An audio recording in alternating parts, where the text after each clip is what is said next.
नमस्कार, आप देख रहे हैं न्यूज़ फॉर नेशन और मैं हूं शुभे आपके साथ। बिहार में विधानसभा का चुनाव अब एक दिलचस्प मोड़ पर आ गया है। ऐन मौके पर ही जेडीयू का साथ एलजेपी ने छोड़ दिया और पूरा ही चुनावी समीकरण बिल्कुल बदल गया। इसका असर न सिर्फ जेडीयू को हुआ है बल्कि भाजपा को भी अपने चुनावी समीकरण में काफी कुछ बदलाव लाने पड़े हैं। अगर राजनीतिक जानकारों की माने तो एनडीए का पूरा ही समीकरण लोजपा के चले जाने से बदल जाएगा। इसका बहुत सारा प्रभाव न सिर्फ इस चुनाव में देखने को मिलेगा बल्कि दूरगामी चुनाव जो होंगे उसमें भी इसका असर देखने को मिलेगा। क्या कुछ बताते हैं राजनीतिक जानकार, क्या उनका समीकरण हो सकता है, वो सारी जानकारी हम आपको देते हैं।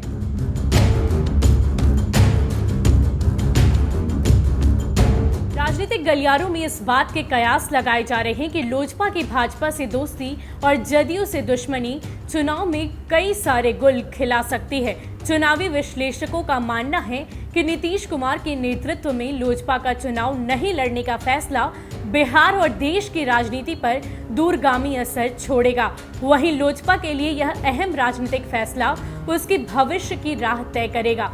लोजपा के एक प्रमुख नेता का कहना है कि उनकी पार्टी किसी खास दल के खिलाफ नहीं है।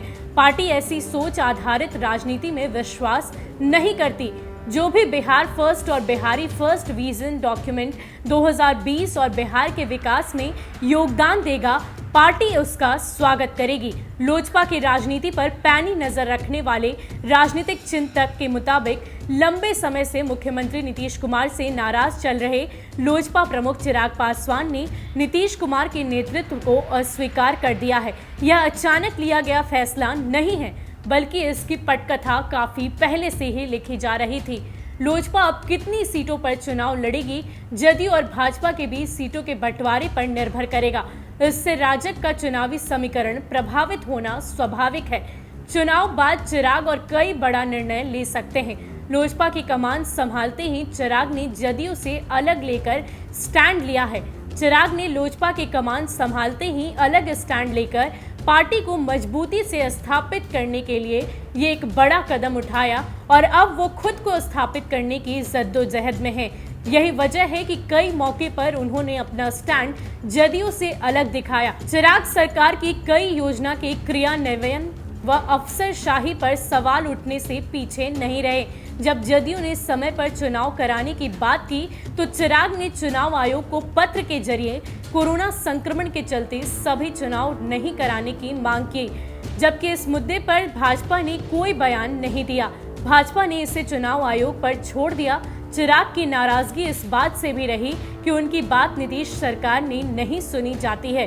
चिराग ने बाढ़, कोरोना, अपराध, बेरोजगारी, लॉकडाउन के समय श्रमिकों की वापसी के सवाल पर सरकार को घेरने तक का काम किया, लेकिन वो भाजपा के खिलाफ कुछ भी नहीं बोले। वाकई ये बात कही जा सकती है कि अब बिहार का चुनाव एक दिलचस्प मोड़ पर आ गया है।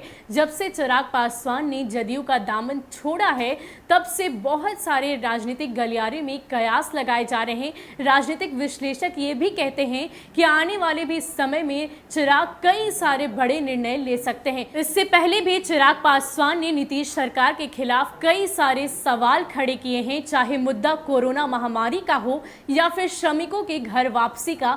हर मुद्दे पर लगातार चिराग पासवान ने सवाल खड़े किए और शायद यही वजह है कि उन्होंने सीटों की अगर जब बात आई और उन्हें उनके मन मुताबिक सीट नहीं मिली तो वो पार्टी से अलग हो गए। और इन सब को मिलाकर यही बात कही जा रही है कि आने वाले समय में एनडीए का समीकरण पूरी तरह से बदल जाएगा और इसका असर न सिर्फ एनडीए पे होगा बल्कि बीजेपी पर भी इसका खास असर देखने को मिलेगा। फिलहाल के लिए इतना ही। ऐसे ही अपडेट्स के लिए आप हमारे साथ बने रहिए और देखते रहिए न्यूज़ फॉर नेशन।